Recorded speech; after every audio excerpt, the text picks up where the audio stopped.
ಕೇಳ್ತಾ ಇದ್ದೀರಾ ಭಕ್ತಿ ಸ್ಟುಡಿಯೋ ರೇಡಿಯೋ ಸಿಟಿ 91.1 ಅಲ್ಲಿ ಆರ್ಜೆ ನಿಖಿತಾ ಜೊತೆ. ಶನಿಯ ನಾಮಸ್ಮರಣೆಯನ್ನೆಲ್ಲ ಮಾಡ್ತಿದ್ದ ಹಾಗೆ ಸಾಧಾರಣವಾಗಿ ನಮ್ಮ ಎಷ್ಟೋ ಜನರಿಗೆ ಈಗ ಸಡೆ ಸಾತಿ ಶನಿ ನಡೀತಾ ಇದೆ ಅಥವಾ ಮಹಾದಶ ನಡೀತಾ ಇರ್ಬೋದು, ಶನಿ ಮಹಾದಶ.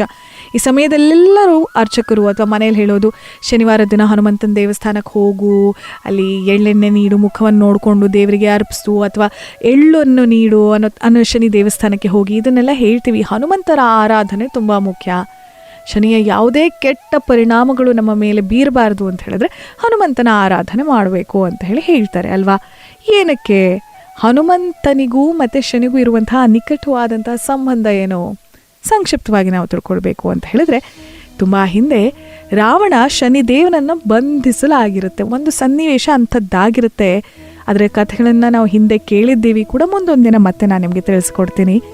ಆಗ ಹನುಮಂತ ಅವನನ್ನು ರಕ್ಷಿಸ್ತಾನೆ.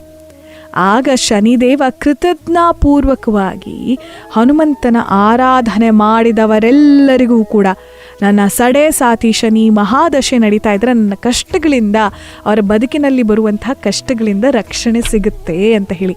ಹಾಗಾಗಿ ಇವತ್ತಿಗೂ ಕೂಡ ಹನುಮಂತನ ಆರಾಧನೆ ನಡೆಸುವಂಥದ್ದು ಶನಿಯ ದಶೆ ನಡೀತಾ ಇರಬೇಕಾದ್ರೆ. ಮತ್ತೊಂದು ಕಡೆ ನೋಡಿ, ಹನುಮಂತನಿಗೆ ಗುರು ಕೂಡ ಸೂರ್ಯ, ಮತ್ತು ಶನಿದೇವನ ತಂದೆ ಸೂರ್ಯ, ಇಬ್ಬರಿಗೂ ಒಂದು ಅರ್ಥದಲ್ಲಿ ಗುರು ಸೂರ್ಯ. ಹಾಗಾಗಿ ಸೂರ್ಯನ ಶಕ್ತಿ ಅಂತಹದ್ದು.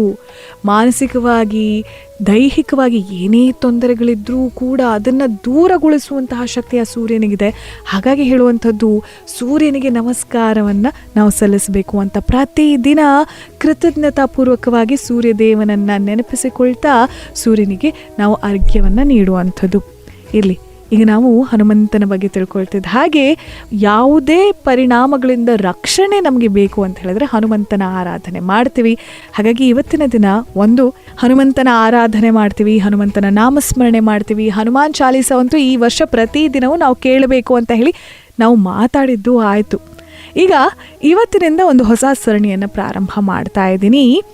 ಹನುಮಂತ ಅಂತ ಹೇಳಿದಾಗ ಪಂಚಮುಖಿ ಹನುಮಂತ ನೀವು ಕೇಳಿದಿರಿ ಅಲ್ವಾ. ಈ ಪಂಚಮುಖಿ ಹನುಮಂತನ ವಿಶೇಷತೆ ವಿಚಾರವನ್ನೆಲ್ಲ ಇವತ್ತಿನಿಂದ ನಾವು ತಿಳ್ಕೊಳ್ಳೋದಕ್ಕೆ ಪ್ರಾರಂಭ ಮಾಡ್ತಾ ಇದ್ದೀವಿ. ಯಾರು ಈ ಪಂಚಮುಖಿ ಹನುಮಂತನ ಆರಾಧನೆ ಮಾಡ್ತಾರೋ ಅವರಿಗೆ ಪ್ರತಿ ದಿಕ್ಕುಗಳಿಂದಲೂ ಕೂಡ ರಕ್ಷಣೆ ಸಿಗುತ್ತೆ ಅಂತ ಹೇಳಿ. ಈ 5 ಪಂಚಮುಖಿ ಅಂತ ಹೇಳಿದಾಗ 5 ವಿಭಿನ್ನವಾದಂತಹ ರೂಪಗಳು, ಪ್ರತಿಯೊಂದು ಮುಖಕ್ಕೂ ಒಂದು ನಿರ್ದಿಷ್ಟವಾದಂತಹ ಅರ್ಥವಿದೆ. ಅದನ್ನು ನಾವು ತಿಳ್ಕೊಳ್ತಾ ಹೋಗ್ತೀವಿ. ಕೇಳ್ತಾ ಇದ್ದೀರಾ ಭಕ್ತಿ ಸ್ಟುಡಿಯೋ ರೇಡಿಯೋ ಸಿಟಿ 91.1 ಅಲ್ಲಿ ಆರ್ಜೆ ನಿಖಿತಾ ಜೊತೆ.